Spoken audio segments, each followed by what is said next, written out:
What is going on, comic fans? Deadpool and Wolverine is a massive hit, a huge win for the MCU. We are so back.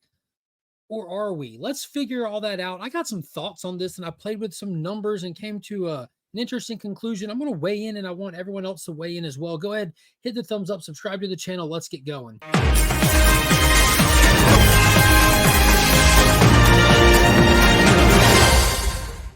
Don't forget to check the description, and all the sponsors of today's video are showcased down below, including Big Time Collectibles, JustinComicx Cleaning and Pressing, and ABX Comics and Games. Tons of resources down there in all my videos. Don't miss out on that. So obviously, Deadpool and Wolverine is a massive hit. It was amazing. It was legit a great time. I absolutely love the film. I've seen it twice now. Me and the wife have gone. We went premiere night in IMAX and went back the following Sunday.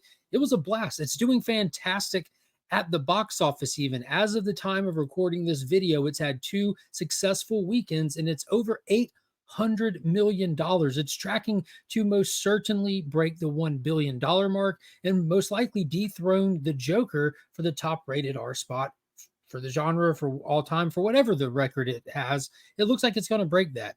And then you go to social media and you're seeing all kinds of people excited, myself included. And you see the old saying that's as old as these movies are, is "We are so back." One project that somebody likes, they start posting, we are so back. The MCU is back. Marvel is back. Disney is back. And typically over the last handful of years, it's been a tit for tat. People say we're back. Then they say it's dead. They say we're back. They say it's dead. Most of the time when they say it's back, it's about crappy projects that don't do anything anyway. So I don't really understand where they even got the "we're back" from. But this seems like a justified situation for people to be at least excited. But to say we're back, I think might be jumping the gun. Let's take a look at some of the stuff that's happened to get us to this point, what's going to go forward. But everything changed with Endgame. There's no secret to that. The entire epic run-up phase, Infinity Saga, whatever they want to call it, that was crafted from the beginning, was executed and executed well. There was rarely any misses in there. I think universally people thought a little bit less of Thor Dark World, a little bit less of Iron Man 3, but you still can go back and watch those films now. And I would say they're still light years better than the majority of what we've gotten since Endgame. Now, I'm not just a straight up hater. There's been some stuff I enjoyed. Doctor Strange 2, I enjoyed fine. I don't think it was great. I think it borderlines on good. It was okay. And then that's about it. Shang-Chi had some cool action scenes in it, but other than that, that's all I got. But I was looking at like where the mentality is "we're back" would come from. And I was trying to track their real successes since Endgame, and really outside of Deadpool, all that they can really look at is X-Men 97, which was a critical hit. People that watched it absolutely loved this TV show. The downside is it's an animated TV show and it doesn't look like it really brought the viewership in, which these Disney Plus shows have to get. They have to get the viewership to justify the cost of making these things. While the overhead on a cartoon show is a lot less than a live action show, this show still had less viewers than their previously lowest viewed Marvel show, which that's not good, especially knowing how much it was praised. And I watched a good bit of it. I didn't watch every single episode, but it was ridiculously well done.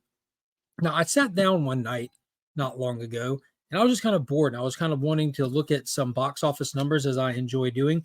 And I took the Marvel films from post Endgame. After Endgame, I took Spider-Man No Way Home and I removed it since it's not a Disney Marvel solo project. It's with Sony. But just looking at the 7 films: Eternal, Shang-Chi, Ant-Man, Wakanda, Doctor Strange 2, Thor 4, and the Marvels, just looking at those films, I looked at their budget and I looked at what their box office gross was and compared those two things. I'm like, oh, that looks scary. Those numbers are really close together. In some cases, don't even cross the initial budget. So one thing that it's like the formula tale as old as time kind of thing. This is not an exact science, but typically you can take a movie's reported budget and you can double it, and that's the cost that they have into the film. That's what they need to make to cover themselves and start to see profit. That covers deals that they have with actors. It covers the marketing and everything. So when you take their budgets for those 7 films and you simply double them, it paints a very scary picture where after 7 films, Marvel only profited $294 million after 7 films. And that's not even accounting for the box office percentage, because whenever you buy a ticket at a theater, 100% of that ticket is going toward that gross number, but it's not going into the pockets of Disney. The theater keeps some of it. So after 7 films, if we're being real here, they didn't make money, or they made so little that they wasted all their time. So it's scary to look at 4 years of absolute financial failure and say we're so back after 1 film, that I would really credit its success to them letting go of the reins and letting someone else work it.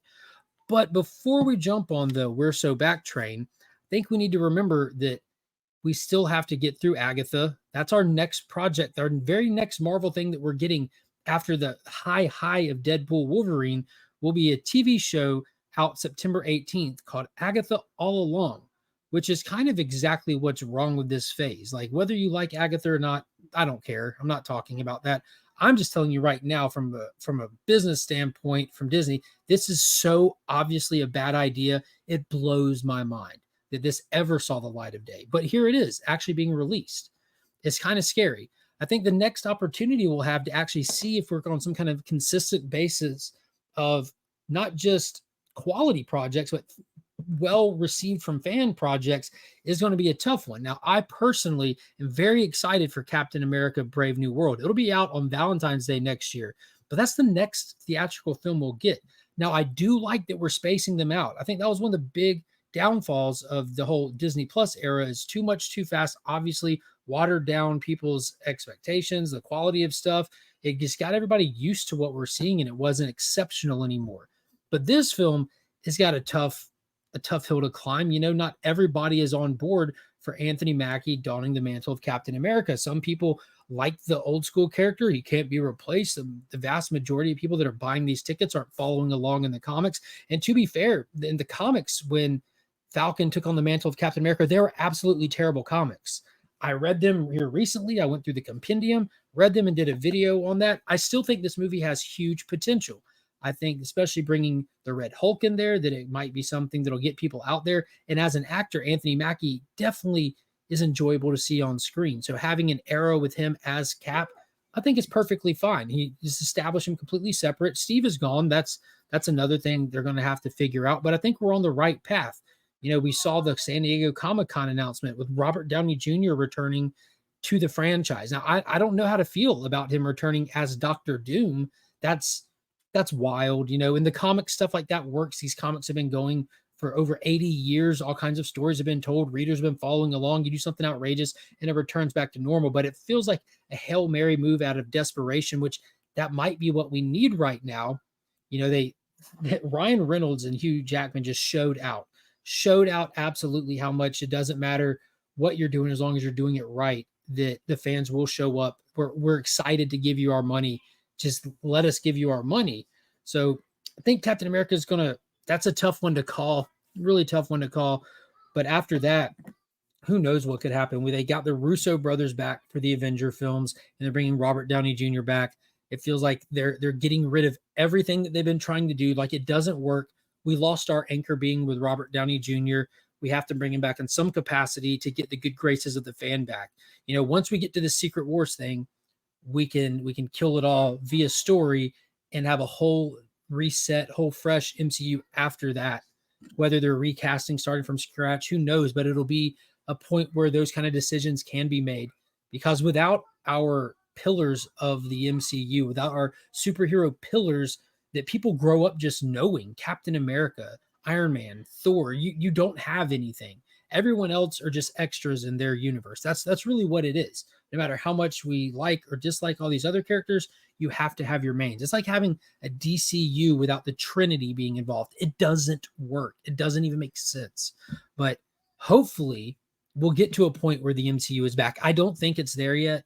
I think we're on the right direction, though, and that's really exciting. Leave me a comment down below. Let me know what you think. And until next time, as always, we are Legion.